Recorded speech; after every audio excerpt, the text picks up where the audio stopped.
Baik, shalom Bapak Ibu semua. Terima kasih uh, bisa berkumpul bersama-sama pada malam hari ini. Baik, kita akan melanjutkan pelajaran kita tentang silsilah di Kitab Kejadian yang dilihat dari sudut pandang sejarah penebusan.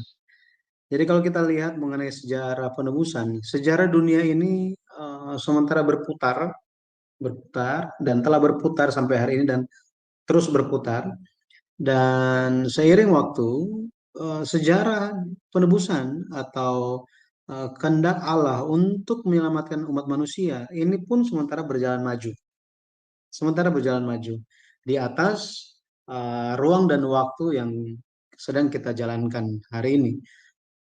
Kalau kita lihat sejarah penebusan dari Allah itu mm, berisi tentang kasih Allah, air mata Allah yang ingin memulihkan manusia yang telah jatuh dosa.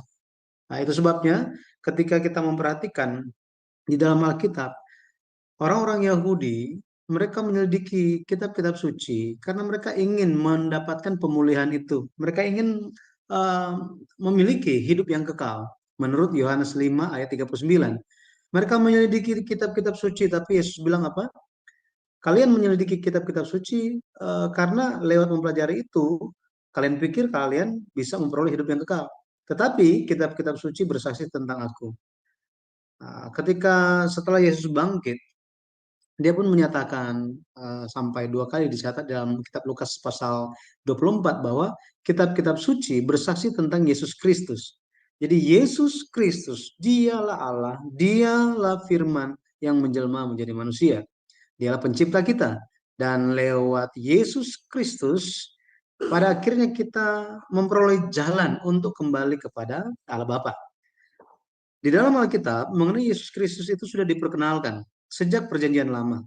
Karena fokus dari Perjanjian Lama itu merupakan Yesus Kristus. Sama seperti itu, fokus dari Perjanjian Baru pun adalah Yesus Kristus. Pada akhirnya kitab suci berpusat kepada Yesus Kristus. Hari ini kita akan melihat mengenai Abraham, bahwa untuk melaksanakan kehendak Tuhan, Abraham, bapa iman, dia mengalami pemisahan di dalam kehidupan dia. Dia dipisahkan dari hal-hal yang bisa menghambat untuk dia itu terfokus kepada Tuhan. Kalau kita lihat di dalam kitab Kejadian pasal yang pertama, itu merupakan pasal penciptaan, tetapi di saat yang sama kita bisa lihat dari sisi yang berbeda, itu merupakan pekerjaan pemisahan. Dikatakan di hari pertama Allah memisahkan terang itu dari gelap, kemudian Allah memisahkan air atas dan air bawah, Allah pisahkan lagi dan pisahkan dan pisahkan dan pisahkan. Pada akhirnya pekerjaan pemisahan pun kita alami bahkan sampai hari ini. Dan namanya berpisah, memisahkan diri dari sesuatu hal atau dari seseorang, itu meninggalkan luka, penderitaan. Ini kita akan lihat seperti apa kehidupan panggilan dan pemisahan yang Abraham lalui. Baik.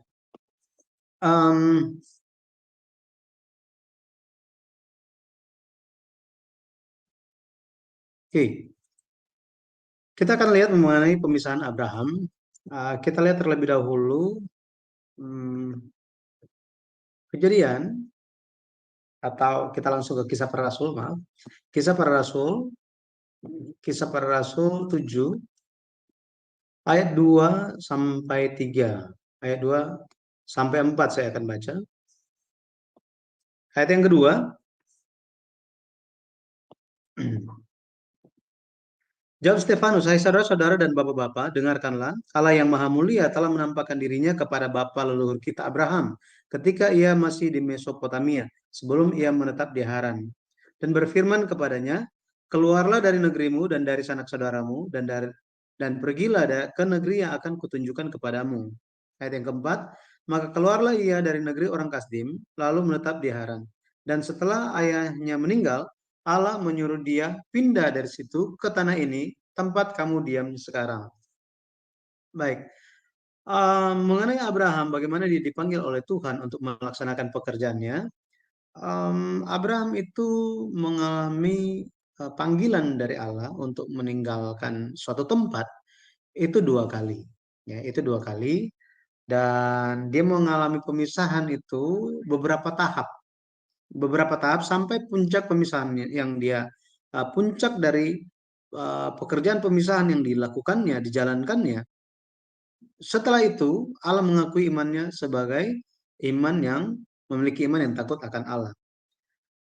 Ketika kita bicara tentang pemisahan Abraham, itu ada empat hal.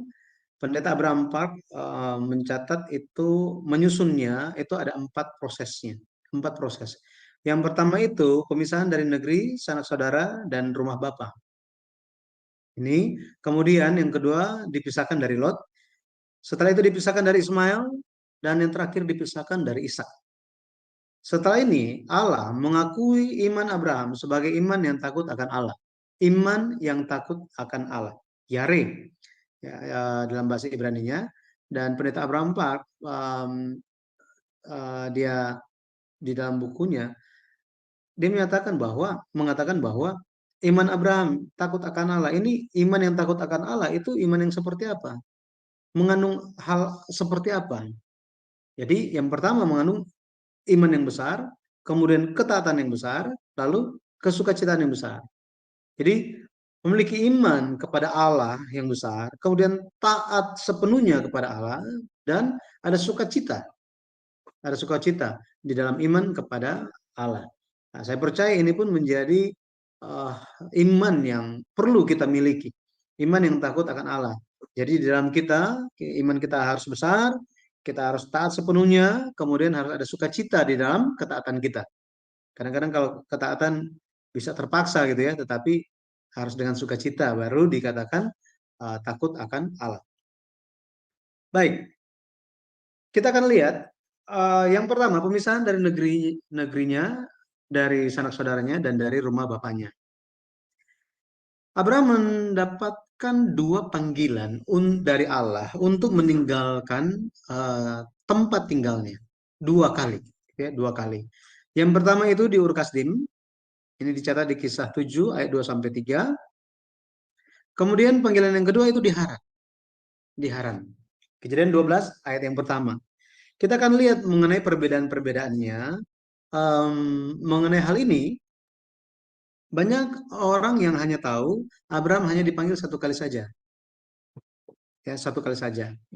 Jadi ini adalah Ur Kasdim, ya, Ur Kasdim di Babel. Dia dipanggil dan dalam panggilan pertama, Abraham pergi ke Haran. Sebenarnya bukan Haran menjadi tujuan Allah. Tujuan Allah itu adalah Kanaan. Tetapi Abraham dalam panggilan yang pertama, dia itu keluar dari Ur Kasdim, dia pergi ke Haran. Di Kisah 7 ayat 2 sampai 3 yang telah kita baca tadi, perintahnya adalah pergilah dari negerimu dan dari sanak saudaramu. Dari negerimu dan dari sanak saudaramu. Dan kalau kita lihat di kitab Kejadian 11 ayat 31, Kejadian 11 ayat 31 mencatat bahwa yang keluar dari Ur Kasdim itu adalah Tera, Abram, Lot, dan Sarai. Lot dan Sarai.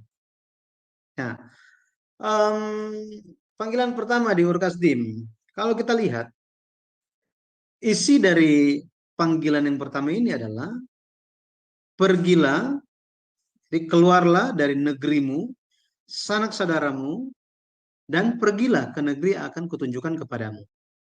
Nah, lanjutan dari bagian Alkitab ini, ayat Alkitab ini, itu ada di Kisah Para Rasul sebenarnya.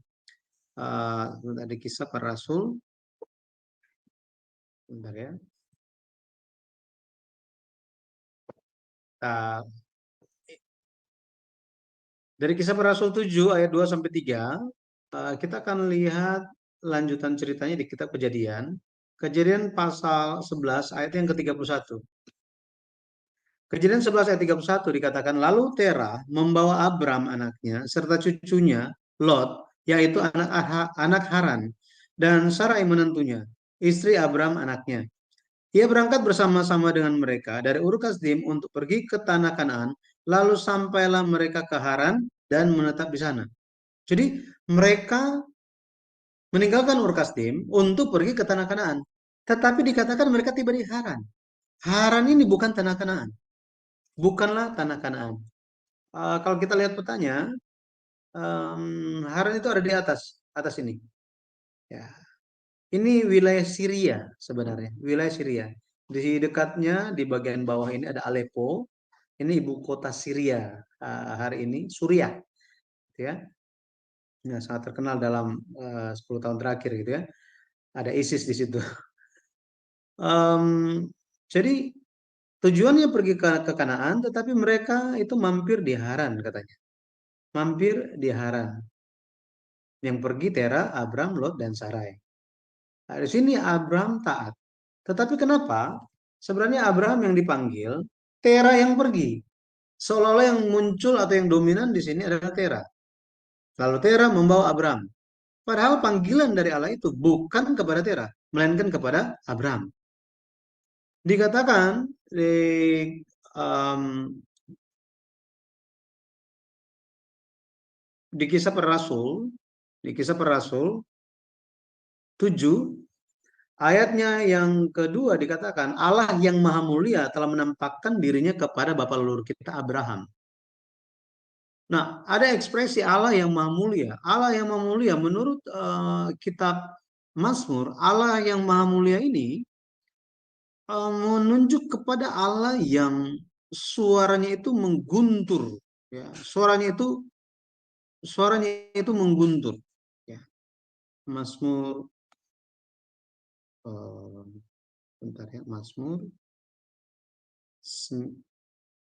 29, Mazmur 29 ayat yang ketiga, suara Tuhan di atas air, Allah yang mulia mengguntur, Tuhan di atas air yang besar. Jadi um, Abraham dia mendengar suara Allah, perintah Allah, dan dia nyatakan kepada ayahnya tentang penglihatan yang dia alami. Bagaimana Allah bertemu dengan dia. Allah menampakkan diri kepada Abraham.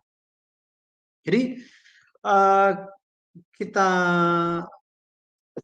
lihat karena zaman dulu itu sistem patriarkat, artinya kepala keluarga, papa itu yang dominan, dia yang memutuskan segala sesuatunya. Sehingga Alkitab memunculkan Tera, seolah-olah dia yang memimpin keluar, gitu ya. Tetapi Tera pun keluar gara-gara apa? Gara-gara Abraham yang kasih tahu. Abraham yang kasih tahu. Ya, jadi ini panggilan yang pertama. Kita perhatikan di Yosua 24 ayat 2 sampai 3, dikatakan bahwa beginilah firman Tuhan Allah Israel, dahulu kala di tepi sungai di, di seberang sungai Efrat, disitulah diam nenek moyangmu yakni Tera, ayah Abraham dan ayah Nahor, dan mereka beribadah kepada Allah lain. Mereka beribadah kepada Allah lain. Di sini merupakan kalau kita lihat merupakan lanjutan kondisi seperti apa kehidupan keturunan dari Pelek, ya, keturunan dari Pelek yang berpartisipasi di dalam pembangunan Menara Babel.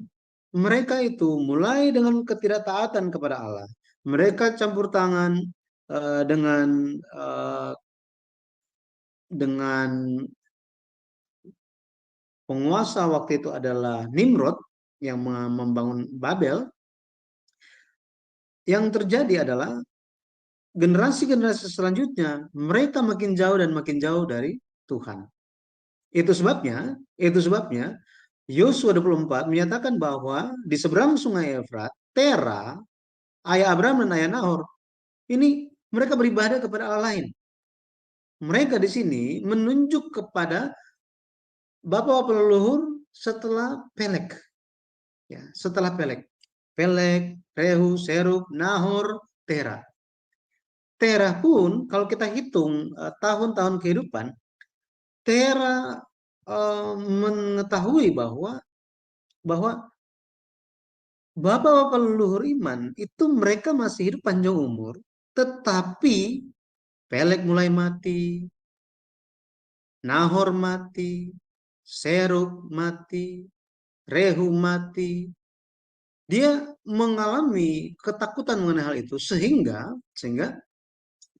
ketika Abraham memberitahukan mengenai Allah yang menampakkan diri, pesan dari Allah yang Maha Mulia itu, Terah langsung ambil keputusan bahwa Abraham dan Lot serta uh, Terah, Abraham, Lot serta mantu dia yaitu Sarai untuk pergi. Gitu. Nah, jadi kita bisa lihat mereka beribadah kepada Allah lain. Jadi meninggalkan Ur Kasdim ini menunjuk kepada meninggalkan tempat penyembahan berhala. Meninggalkan tempat penyembahan berhala. Di Ur Kasdim, di sana terkenal dengan menyembah dewa bulan dan banyak dewa yang lain. Ya, yang panggilan kedua itu dari Haran. Dari Haran.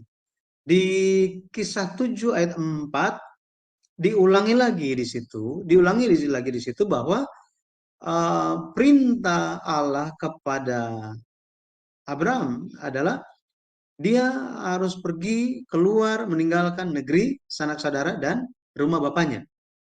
Pada waktu itu kalau kita lihat yang pergi sesuai dengan catatan Kejadian 12 ayat 5, Abram, Sarai, dan Lot. Nah, kita ingat tadi, kalau dari Ur Kasdim, kita bandingkan saat ini, teranya sudah tidak ada. Gitu ya, teranya sudah tidak ada. Nah, kalau kita lihat, Kejadian 11 ayat 31, ya, Kejadian 11 ayat 31 dikatakan, ia berangkat bersama-sama mereka dari Ur Kasdim untuk pergi ke tanah Kanaan, lalu sampailah mereka ke Haran menetap di sana. Kejadian 7 ayat 4 ini kalau kita lihat di bagian B dikatakan setelah ayahnya meninggal. Jadi setelah ayahnya meninggal, ayah dari siapa? Ayah dari Abraham yaitu Terah. Jadi setelah Terah meninggal, Allah menyuruh dia pindah dari situ ke tanah ini, tempat kamu diam sekarang. Ya, tempat kamu diam sekarang. Menurut Diaken Stefanus yang penuh dengan Roh Kudus, dia katakan bahwa panggilan yang kedua yang ditujukan kepada Abraham waktu di Haran, Abraham itu dia pindah dari Haran ke Kanaan. Ini tanah ini yang dimaksud itu adalah tanah Kanaan, tanah tempat Stefanus dan semua orang sementara tinggal, gitu ya. Bahwa Abraham pindah setelah Terah meninggal. Dikatakannya seperti itu. Makanya Kejadian 12 ayat 1 dikatakan, berfirmanlah Tuhan kepada Abraham, pergilah dari negerimu dan dari sanak saudaramu dan dari rumah bapamu ini ke negeri akan kutunjukkan kepadamu. Di sini panggilan yang kedua ya, di Haran. Perintahnya apa? Pergilah dari negerimu, dari sanak saudaramu dan dari rumah bapamu ini ke negeri akan kutunjukkan kepadamu. Nah, kalau kita lihat sebenarnya di Haran, Haran itu bukanlah negeri Abraham. Bukan. Itu bukanlah negerinya Abraham. Dia tidak ada sanak saudara sebenarnya di sana. Karena um, negerinya itu adalah Ur Kasdim, sanak saudaranya itu ada di Ur Kasdim. Makan apanya? Nuggetnya? Apanya nggak apa-apa, kering. Ya maaf Pak Pendeta, sekarang sudah aman. Oke, ya saya lanjutkan. Jadi ketika Allah memanggil Abraham untuk kedua kalinya, Allah memberikan perintah yang sama, tetapi ada tambahan. Itu adalah pergilah dari negerimu, dari sanak saudaramu. Kemudian ada tambahan dari rumah bapamu. Di sini, negeri dan sanak saudara ini menunjuk kepada siapa? Menunjuk kepada siapa? Padahal dia sudah meninggalkan Ur Kasdim. Nah, kalau kita lihat, minggu lalu kita sudah bahas mengenai Eber ya. Kalau tidak salah, kita sudah bahas mengenai Eber. Dia telah menyeberangi sungai. Sesuai dengan arti namanya, Eber. Dia yang menyeberangi sungai. Dia yang menyeberangi. Dia orang yang menyeberang. Nah, ternyata sebelum Abraham dipanggil sebagai orang Ibrani, telah ada orang Ibrani lebih dulu, orang yang menyeberangi sungai. Abraham dikenal sebagai orang Ibrani atau orang yang telah menyeberangi sungai, karena dia datang dari seberang sungai Efrat. Nah, sebelum Abraham, telah ada orang yang menyeberangi sungai. Itu adalah Eber. Akar kata Eber adalah Ibri, Hebrew, yang artinya menyeberangi sungai. Maka kita bisa melihat bahwa ada catatan kuno yang ditemukan bahwa di daerah sekitar Aleppo, kalau kita kembali ke petanya, nah, di Aleppo ini, di Aleppo pernah dilakukan penggalian arkeologi dan ditemukan banyak prasasti-prasasti kuno, dan di situ dikatakan bahwa dahulu kala di sini pernah ada kerajaan yang namanya Ebla, dan rajanya adalah Eber. Rajanya adalah Eber. Nah, peneliti ini, arkeolog ini, dia mempresentasikan hasil temuan dia. Dia katakan bahwa di dalam sejarah, buku-buku sejarah, yang ada nama Eber cuma ada di dalam kitab Perjanjian Lama, khususnya Kejadian pasal 10 dan 11. Nama Eber.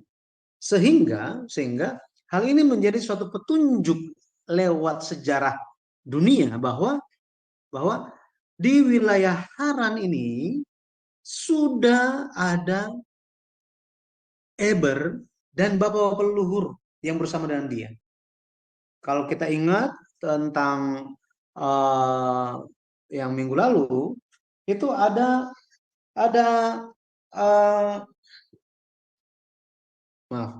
di situ ada perbandingan. Kita bisa melihat bersama-sama bahwa leluhur iman, Nuh, Sem, Arpaksad, Sela, Eber, mereka masih hidup panjang umur. Mereka masih hidup panjang umur. Sepertinya Eber telah membawa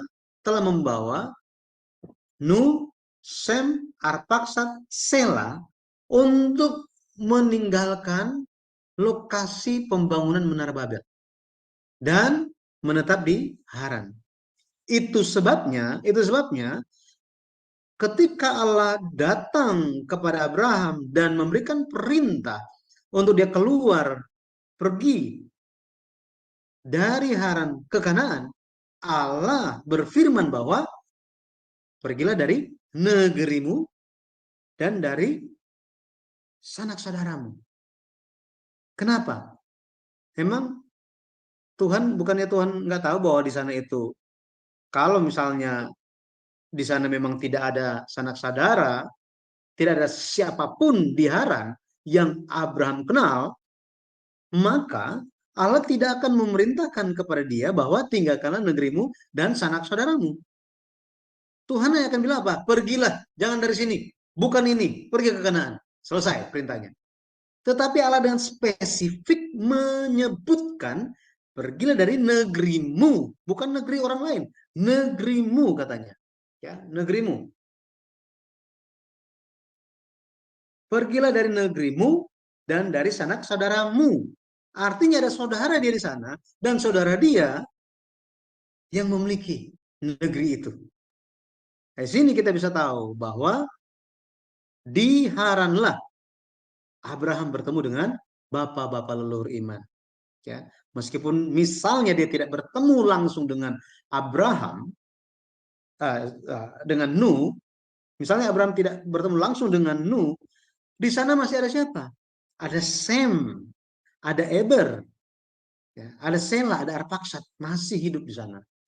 Jadi kita bisa lihat bahwa panggilan kedua itu di Haran. Ada tambahan lagi, pergilah dari rumah bapamu, katanya. Pergilah dari rumah bapamu. Nah, tentang hal ini, kalau kita lihat ada kontroversi mengenai kematian Tera. Banyak orang sebenarnya tidak memperhatikan hal ini, tetapi pendeta Abraham Pak memperhatikannya. Banyak yang melewatkan hal ini. Kisah 7 ayat 4 dikatakan bahwa Abraham tinggal atau pindah dari Haran ke Kanaan itu setelah Terah meninggal. Tapi kalau kita baca di Kejadian 12 ayat 4, Kejadian 12 ayat 4 dikatakan bahwa Abraham itu berumur 75 tahun ketika pindah dari Haran ke Kanaan. Itu Kejadian 12 ayat yang keempat. Kemudian kalau kita lihat Tera pada waktu Abraham berumur 75 tahun, Tera papanya itu umurnya 145 tahun. Karena Tera umur 70 tahun waktu Abraham lahir. Kejadian 11 ayat 26. Mengerti ya? Jadi ketika karena Tera umur 70 tahun waktu Abraham lahir, maka ketika Abraham berumur 75 tahun, Tera berumur 145 tahun. Kejadian 12 ayat 32 mencatat bahwa Kejadian coba kita lihat. Kejadian 11 ayat yang terakhir, ayat yang ke-32 dikatakan bahwa umur Tera ada 205 tahun lalu ia mati di Haran. Artinya apa? Artinya Tera menurut catatan, menurut petunjuk di Kejadian 12 ayat 4, Kejadian 11 ayat 26, kemudian Kejadian 11 ayat yang ke-32. Lewat 3 ayat ini kita bisa lihat bahwa Tera masih hidup waktu Abraham pindah dari Haran ke Kanaan. Menurut petunjuk di Perjanjian Lama. Tetapi di Perjanjian Baru, Diakon Stefanus penuh dengan Roh Kudus, dia berkata bahwa apa? Setelah Tera meninggal, barulah Abraham pindah. Yang mana yang benar? Betul ya? Yang mana yang benar? Ini yang menjadi kontroversi. Nah, semoga bisa dipahami bahwa ada kontroversi ini. Betul ya? Kita lihat Kisah Para Rasul. Kisah Para Rasul. Kisah Para Rasul 7. Ayatnya yang keempat. Maka keluarlah ia dari negeri orang Kasdim, lalu menetap di Haran. Dan setelah ayahnya meninggal, Allah menyuruh dia pindah dari situ ke tanah ini, tempat kamu diam sekarang. Setelah ayahnya meninggal. Jadi, yang mana yang benar? Sudah meninggal atau belum? Menurut catatan sejarah, Tera masih hidup. Makanya Allah memerintahkan kepada Abraham untuk apa? Ada tambahan satu. Tinggalkan rumah bapamu. Rumah bapamu. Kenapa demikian? Kenapa Diakon Stefanus menyatakan dan setelah Tera meninggal. Jadi Tera meninggal duluan, baru dia pindah. Kalau kita lihat kata meninggal di Kisah 7 ayat 4 ini, bahasa Yunaninya adalah apotnesko.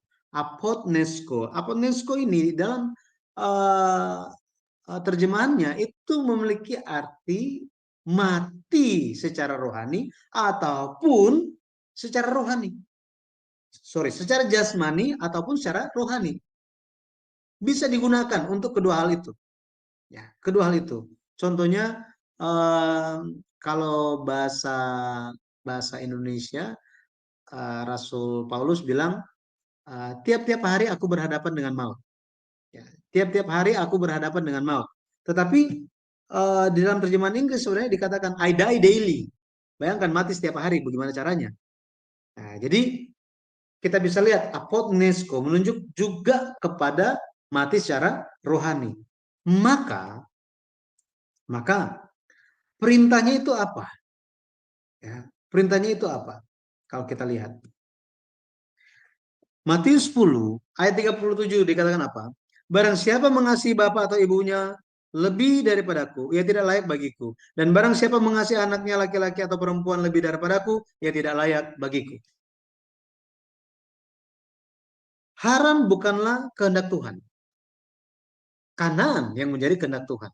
Akan tetapi di Haran, Abraham berlambat-lambat. Dan Abraham berlambat-lambat itu gara-gara siapa? Gara-gara Tera. Arti nama Tera adalah berlambat-lambat atau menunda-nunda. Pak, bukan di sini kehendak Tuhan. Kanaan. Ya sebentar lagi, saya juga kan sudah tua. Kamu gimana sih? Ya, anak kan harus menghormati orang tua. Ya, kita hidup di zamannya ini kamu harus taat. Harus mengasihi orang tua, taat kepada orang tua. Jadi Abraham mesti lebih taat kepada siapa? Kepada Tera atau kepada Bapa jasmani, Bapa yang di bumi atau Bapa di sorga. Betul ya? Pada akhirnya meninggalkan Haran. Itu adalah lebih mengikuti Allah Bapa di sorga daripada Bapa jasmani. Abraham, dia telah dipisahkan. Dipisahkan dari mana? Dari negerinya, sanak saudaranya, dan dari rumah bapaknya. Dari rumah bapaknya. Dari papanya sendiri. Itu sebabnya harus mengasihi Allah lebih dulu. Allah terlebih dahulu dibanding yang lain. Makanya Rasul Paulus pun menyatakan bahwa hormatilah ayahmu dan ibumu di dalam Tuhan. Di dalam Tuhan. Seperti demikian. Jadi ada pemisahan yang terjadi. Ada cerita katanya, mungkin bapak-bapak ibu-ibu pernah dengar ceritanya, mengenai Abraham dan Tera. Tera itu dia punya toko penyembahan berhala, toko berhala, ya toko berhala. Semua jenis berhala ada di sana. Suatu ketika Tera lagi keluar kota, suruh Abraham jaga. Abraham dia telah mendengar cerita tentang Allah yang benar, ya Allah yang maha mulia itu. Nah, em, yang terjadi Abraham menghancurkan semua berhala-berhala itu dan disisakan yang besar. Terus dia taruh kayu di situ. Ketika papanya pulang, ketika Tera itu balik ke rumah, dia sangat kaget karena tokonya, tempat usaha dia, penghidupan dia, hancur semuanya. Dia marah, dia panggil Abraham, dia tanya, apa yang telah terjadi? Abraham bilang, oh tadi malam mereka berantem semuanya, saling nggak cocok. Dan yang benar ada yang paling besar itu. Tera bilang, mana mungkin itu terjadi? Mereka kan benda mati. Jawab dari Abraham apa? Papa sudah tahu itu semua benda mati, ngapain masih disembah? Itu. Ya, ada cerita seperti itu. Saya lupa source-nya dari mana.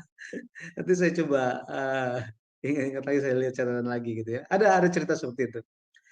Kemudian pemisahan yang kedua itu adalah pemisahan dari Lot. Pemisahan dari Lot. Kalau kita baca di Kejadian 13 ayat yang ke-9 sampai 13, ada peristiwa yang terjadi, itu adalah gembala-gembalanya Abraham dan gembala-gembalanya Lot itu berantem. Berantem. Ketika berantem, akhirnya Abraham panggil Lot, ya udah Lot, negeri ini kan luas. Kalau kamu ke kanan, saya ke kiri, kamu ke kiri, saya ke kanan.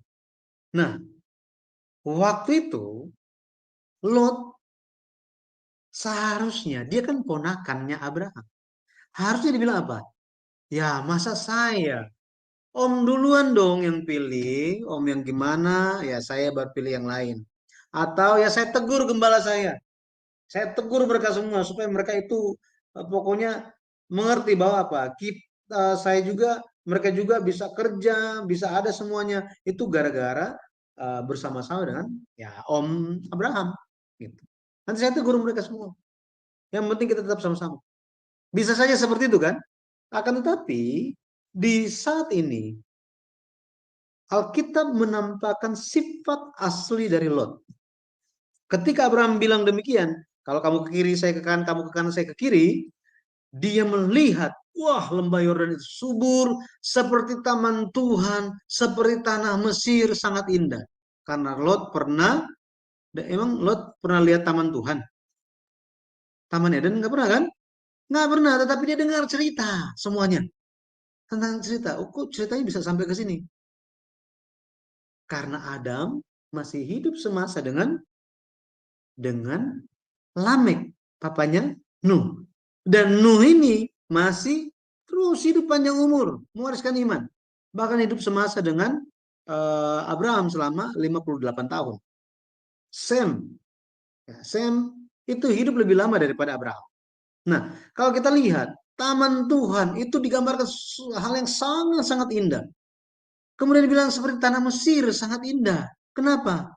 Karena kalau kita baca di Kejadian pasal 12, ketika kelaparan terjadi, Abraham tanpa konsultasi kepada Allah pergi ke Mesir. Lot pergi ke sana, lihat, wah luar biasa. Sejak waktu itu matanya Lot itu berbeda. Menurut dia apa? Wah, ini selembah Yordan ini seperti tanah Mesir, sangat-sangat indah. Maka Lot itu menggambarkan keserakahan akan dunia. Allah memisahkan Abraham dari Lot. Menunjukkan apa? Allah memisahkan Abraham dari keserakahan dunia. Keserakahan dunia. Nah, pemisahan-pemisahan ini pun ya, ini bagi kita, betul ya? Karena firman Tuhan bukan dulu, tetapi sekarang dan selama-lamanya. Tetap sama, kita harus dipisahkan dari keserakahan dunia. Sama seperti tadi kita harus dipisahkan dari penyembahan berhala, dari lebih mengasihi, mengutamakan kehendak Allah Bapa. Kemudian pemisahan yang ketiga itu dari Ismail. Kejadian 21 ayat yang ke-12, kemudian Galatia 4 ayat 22 sampai 23. Nah, Kejadian pasal 21 kalau kita baca, di situ dikisahkan tentang Ishak ketika dia cerai susu. Bagi orang Ibrani, cerai susu atau pisah susu itu sekitar umur 3 tahun. Dan istilah Alkitab LAI itu adalah disapih, pakai H ya, disapih. Nah, di sini ketika biasanya di tradisi ini dilakukan ketika anak berumur 3 tahun. Pada waktu itu biasanya mereka melakukan pesta besar, ya, pesta yang besar. Nah, tetapi yang terjadi adalah ketika Sarah itu cari Ishak, dia lihat Ishak sementara bermain katanya. Ismail sementara bermain dengan Ishak. Kita lihat Kejadian 21. Kejadian pasal 21. Ini kalau hanya baca terjemahan Indonesia saja, saya juga hanya lihatnya hanya lihat begitu saja dan lewat gitu ya. Ayatnya yang ke-9 dikatakan, pada waktu itu Sarah melihat bahwa anak yang dilahirkan Hagar, perempuan Mesir itu, bagi Abraham, sedang main dengan Ishak anaknya sendiri. Kata main di sini, itu bahasa Ibraninya berarti mengolok-olok, mempermainkan. Ini, ya, mengolok-olok atau mempermainkan. Itu sebabnya, Kitab Galatia menggambarkannya sebagai peristiwa menganiaya. Menganiaya. Ya. Coba kita lihat Galatia 4. Galatia 4 ayatnya yang ke-29. Ayat 29 dikatakan apa? Tetapi seperti dahulu, dia di sini adalah Ismail, yang diperanakan menurut daging, menganiaya yang diperanakan menurut roh, demikian juga sekarang ini. Ya, yang diperanakan menurut roh, ini menurut janji, itu menunjuk kepada Ishak. Jadi dianiaya. Ishak itu dianiaya. Kalau kita lihat beda mereka itu ada, ya, beda mereka itu ada 14 tahun. Jadi ketika Ishak lahir, umur dari Ismail itu adalah 14 tahun. Ketika Ishak umur 3 tahun, berarti Ismail itu 17 tahun. Bayangkan anak 17 tahun menganiaya, mempermainkan, mengolok-olok secara fisik kepada anak umur 3 tahun. Gimana mamanya nggak marah? Betul ya? Nah, Kitab Galatia menggambarkannya. Abraham ada 2 istri katanya. Ada 2 istri. Ya. Coba kita lihat. Ya. Ayat 22. Bukankah ada tertulis bahwa Abraham mempunyai 2 anak? Seorang dari perempuan yang menjadi hambanya dan seorang dari perempuan yang merdeka.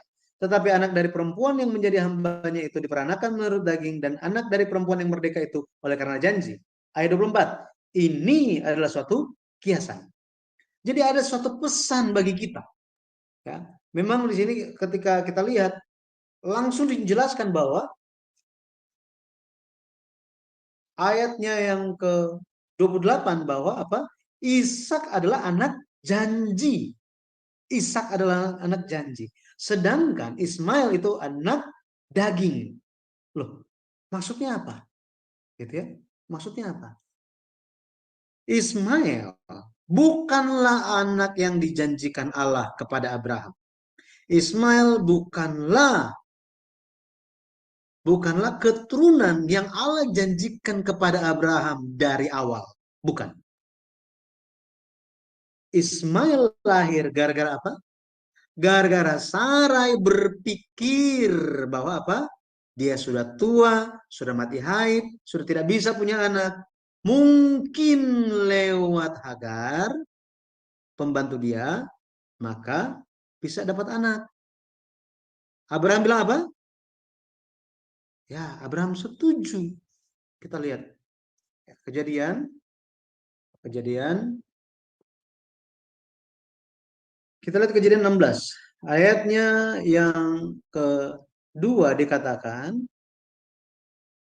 berkatalah Sarai kepada Abraham, engkau tahu Tuhan tidak memberi aku melahirkan anak. Karena itu baiklah hampiri hambaku itu, mungkin oleh dialah aku dapat memperoleh seorang anak. Dan Abraham mendengarkan perkataan Sarai. Dari sini ya, Abraham mendengarkan perkataan Sarai. Sebelum Abraham mendengarkan perkataan Sarai, dulu Adam pernah mendengarkan perkataan Hawa. So ya. Jadi Abraham mendengarkan perkataan daging, perkataan manusiawi, bukan firman Tuhan, bukan janji Tuhan. Maka pemisahan dari Ismail ini menggambarkan pemisahan dari kedagingan, dari pikiran sendiri.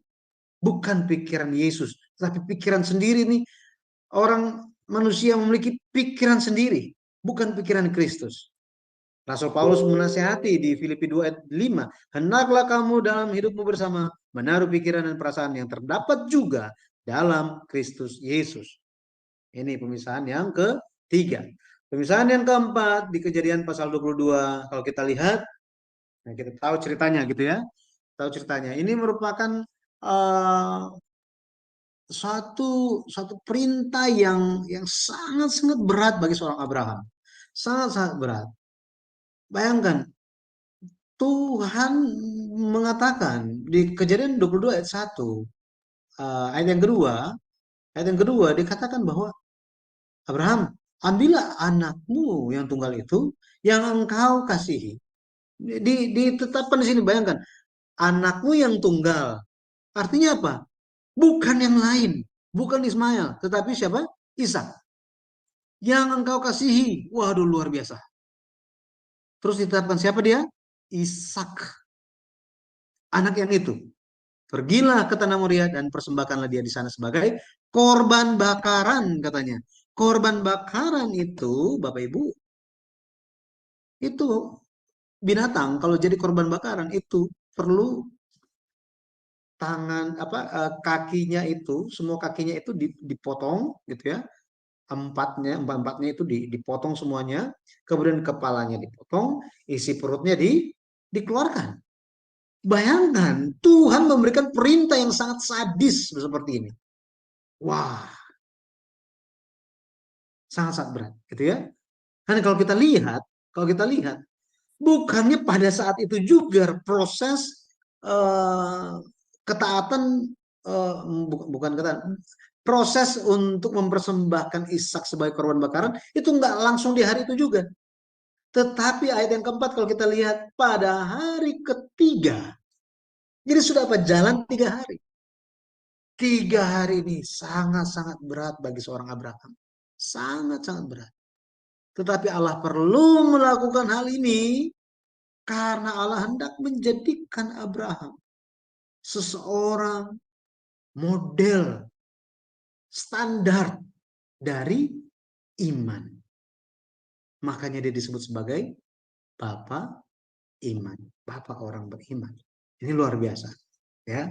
Pada akhirnya, seperti firman di Ulangan 6 ayat 5, kasihlah Tuhan Allahmu dengan segenap hatimu, dan dengan segenap jiwamu, dan dengan segenap kekuatanmu. Dia harus mengasihi Tuhan. Bahkan apa? Sampai menyerahkan hidup dia. Kenapa? Untuk Tuhan bilang, oh ya korbankanlah dirimu sendiri. Nah, itu gampang. Tetapi korbankan Ishak, anak yang dikasihi. Wah, di dalam teks asli ini bukan berbicara tentang anak yang masih SD, bukan SMP, tetapi dia seorang pemuda, ya pemuda menuju dewasa yang bisa pikul kayu bakar untuk apa? Untuk memberikan korban persembahan. Bayangkan mau bakar satu domba itu perlu berapa banyak kayu api, betul ya? Ingat, bakarnya itu bukan bakar begitu aja, tetapi bakar sampai hangus habis. Wah, korban bakaran. Tetapi dia telah mengasihi Tuhan. Matius 22 ayat 37. Kasihlah Tuhan Allahmu dengan segenap hatimu, dengan segenap jiwamu, dan dengan segenap akal budimu. Mengasihi Allah itu, wow, mengasihinya sampai seperti demikian. Pemisahan dari Ishak, memisahkan diri dari hal yang kita kasihi melebihi Tuhan. Melebihi Tuhan. Jadi pada akhirnya, apa berkat yang dia terima? Yang pertama, dia menerima pengakuan atas imannya. Pengakuan atas imannya. Makanya, ketika kita berdiri di hadapan Allah, maka kita pun akan diakui di hadapan malaikat-malaikat. Luar biasa. Kejadian 22 ayat 12. Lalu ia berfirman, jangan bunuh anak itu dan jangan kau apa-apakan dia, sebab telah kuketahui sekarang bahwa engkau takut akan Allah dan engkau tidak segan-segan untuk menyerahkan anakmu yang tunggal kepadaku. Allah mengakui imannya sebagai iman yang takut akan Allah. Dia ada iman yang besar, dia ada ketaatan yang besar, dia ada sukacita yang besar. Yang kedua, dia menerima berkat yang luar biasa. Luar biasa di sini. Ini diekspresikan di Kejadian 22 ayat 17.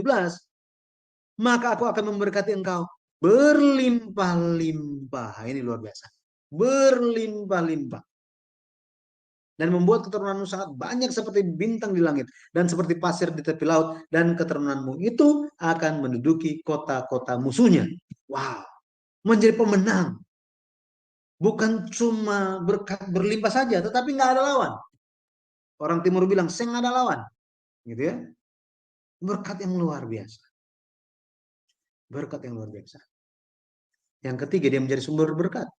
Ayat 18. Oleh keturunanmu lah semua bangsa di bumi akan mendapat berkat karena engkau mendengarkan firman-Ku.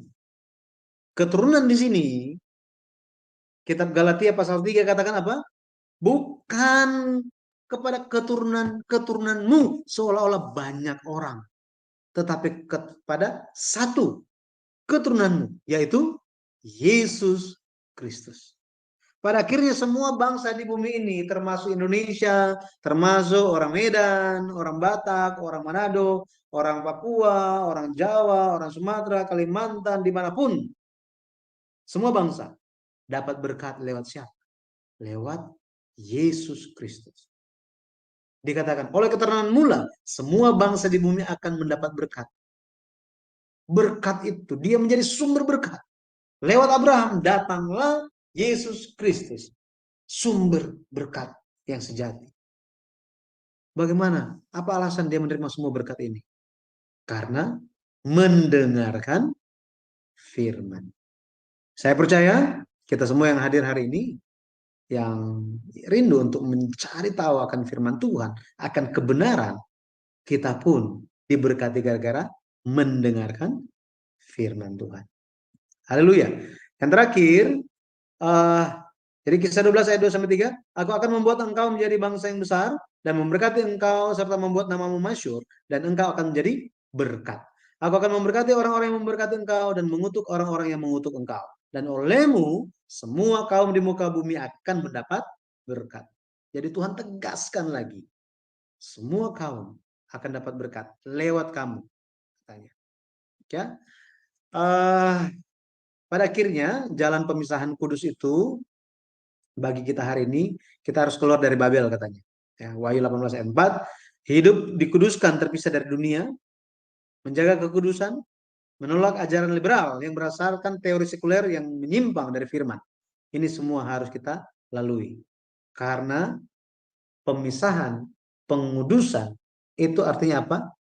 Dipisahkan, dikeluarkan yang bukan kehendak Tuhan. Yang bukan kehendak Tuhan. Ketika kita mengalami pemisahan itu tidak terluput kita juga mengalami penderitaan. Tapi meskipun di tengah-tengah penderitaan, kita perlu ingat dan percaya bahwa apa? Allah beserta kita. Allah beserta kita. Immanuel. Hari ini kiranya kita menerima berkat yang luar biasa dari Allah Bapa kita. Haleluya. Amin. Terima kasih. Saya kembalikan kepada host. Iya, terima kasih banyak Pak Pendeta Yudi. Wah, ini pelajaran yang sangat luar biasa. Bapak Ibu melihat bagaimana pengajaran sejarah penembusan yang sistematis ya. Jadi kita terperinci bagaimana pemisahan Bapak Abraham kita dari beberapa hal yang tadi telah dijabarkan. Tapi sebelum ruang tanya jawab, nanti diberikan kesempatan kepada Bapak Ibu untuk bertanya langsung kepada Pak narasumber kita. Saya akan meminta bantuan kepada Sis Aling untuk membacakan tentang promosi channel kami ya. Baik, sebentar ya. Oke. Kenapa sudah lompat lagi? Sebentar ya, saya. Ya, mulai dari sini Sis. Ya, baik Bu Heni, terima kasih. Bapak Ibu yang terkasih, pada hari Minggu tanggal 23 Juli 2023 di jam 19.00 waktu Indonesia Barat akan ada ibadah online di Sema Adonai dengan Pendeta Daniel sebagai narasumbernya dengan judulnya adalah Iman yang Besar di Mata Tuhan. Selanjutnya, pada hari Selasa 25 Juli 2023 di jam 21.00 waktu Indonesia Barat, Sema Adonai akan mengadakan kelas pengajaran Freedom in God dengan tema materi musafir yang dibawakan oleh narasumbernya yaitu Pendeta Dr. Jos Sudarman dengan moderatornya adalah Ibu Heni. Selanjutnya, dan pada hari Kamis tanggal 27 Juli 2023, Sema Adonai juga akan mengadakan kelas yang menjadi narasumbernya adalah Pastor Thomas Gunawan dengan judul materi Man of God. Dan yang menjadi hostnya adalah Bro Codex FH. Selanjutnya adalah acara yang direlay ke channel-channel YouTube berikut ini, yaitu channel Sema Adonai, channel Omihen, channel Epaphroditus Bakti Satoto, channel Abi Ismail, channel Ferdinand Wardana, channel Batu Karang, channel Kodek FH, channel Nebu Ali, channel Antara, channel Ganet Sidan, dan channel King Alexanders. Baik, kepada Bapak Ibu yang terkasih di dalam Kristus, harap mensubscribe channel-channel kami, like dan men-share-nya agar pelayanan kami semakin lebih maju lagi ke depannya. Terima kasih Bapak Ibu yang terkasih di dalam Kristus. Ya, terima kasih Sis Aling.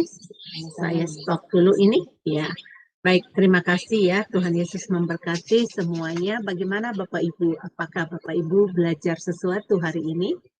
Saya percaya Bapak Ibu mempelajari hal-hal yang mungkin Bapak Ibu baru pertama sekali mendengarkannya.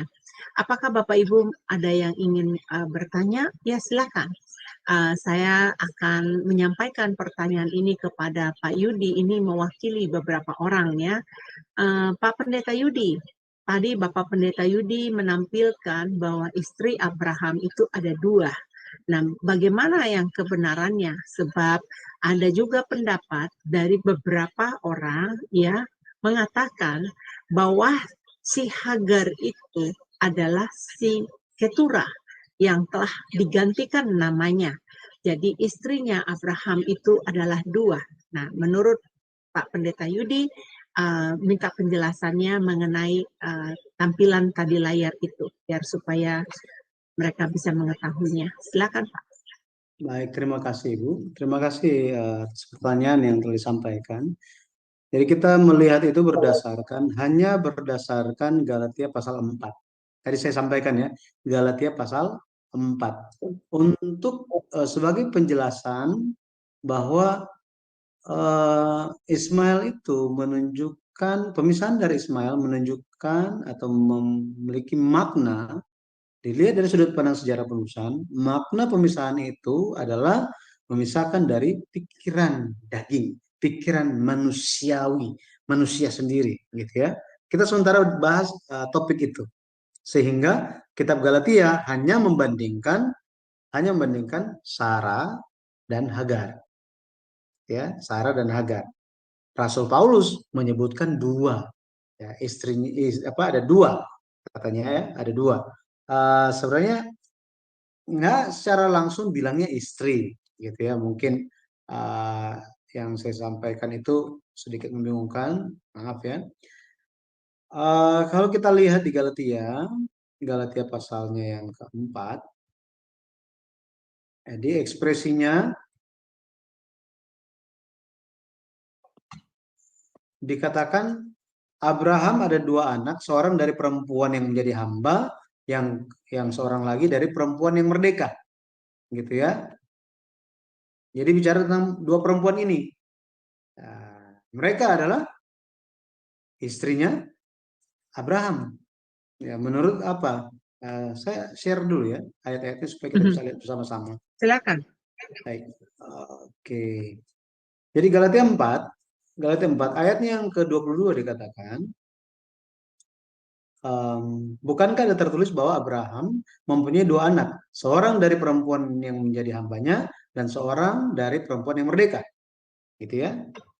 Tetapi kalau kita lihat di kitab Kejadian pasal 16 ayatnya yang pertama dikatakan, adapun Sarai istri Abraham itu. Ayat yang ketiga dikatakan apa?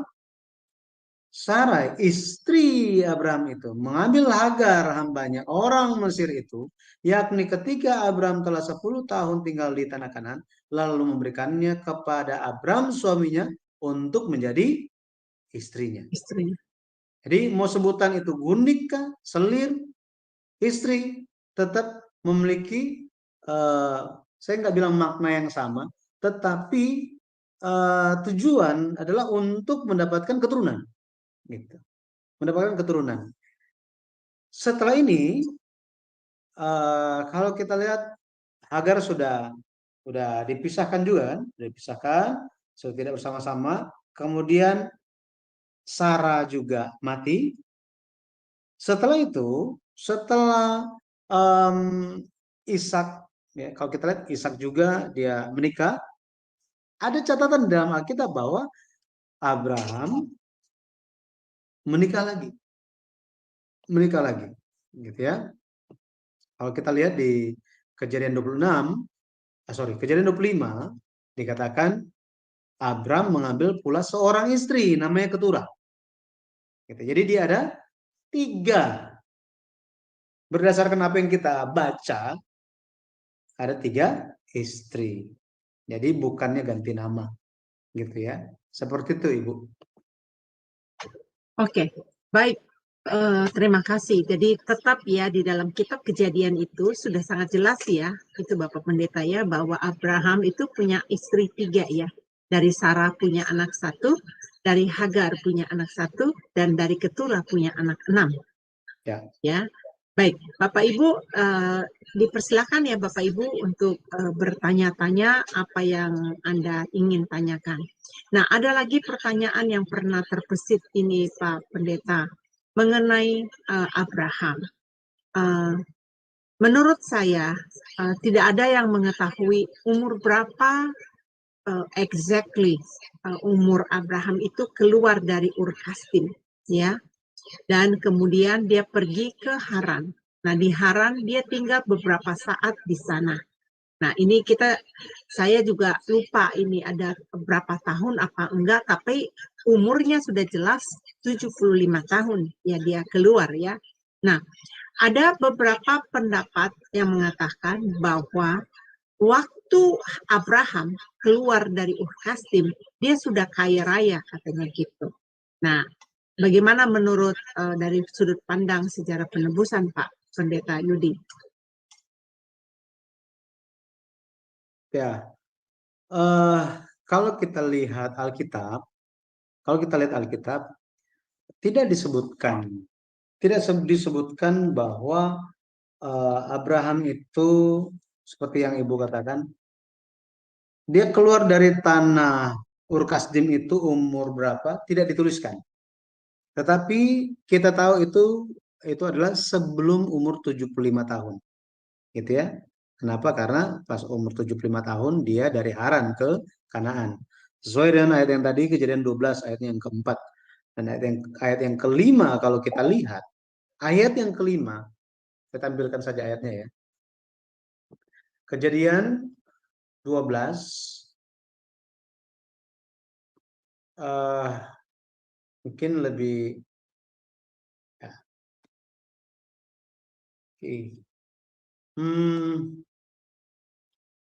Ya. Ayat yang kelima dikatakan begini. Abram membawa Sarai istrinya dan Lot anak saudaranya dan segala harta benda yang didapat mereka dan orang-orang yang diperoleh mereka di Haran. Mereka berangkat ke tanah Kanaan lalu sampai di situ. Jadi ada catatan ini ya. Kita garis bawah dulu di sini bahwa Alkitab mencatat bahwa dia memperoleh harta benda dan orang-orang, ya, pekerja-pekerja, hamba itu di Haran. Kemudian kalau kita baca di ayatnya yang ke-16, ayat yang ke-16 dikatakan Firaun menyambut, jadi ketika ke Mesir, Firaun menyambut Abram dengan baik-baik karena ia mengingini perempuan itu Sarah gitu ya. Dan Abram mendapat kambing domba, lembu sapi, keledai jantan, budak laki-laki dan perempuan, keledai betina dan unta.